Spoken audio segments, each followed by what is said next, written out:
यार, क्या बताऊं।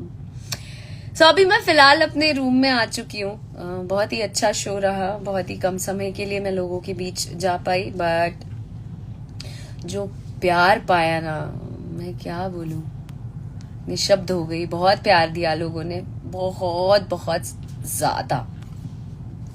सो आई एम सो हैप्पी। आपसे जलने वाले नहीं प्लीज यार, नो नेगेटिव कमेंट्स। मैं निशब्द हो जाती हूँ आप लोगों का प्यार पाके, क्या करने का हूँ,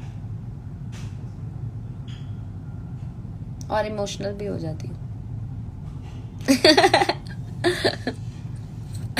थैंक यू कि आप ऐसा मानते हैं और अपना प्यार देते हैं। Thank you very much. मैं भी ईश्वर से प्रार्थना करती हूँ कि आप सबके भी जीवन में बहुत सारी खुशियां आए, क्योंकि आपके जीवन में खुशियां आएंगी तो हमारी ऑटोमेटिकली आएंगी।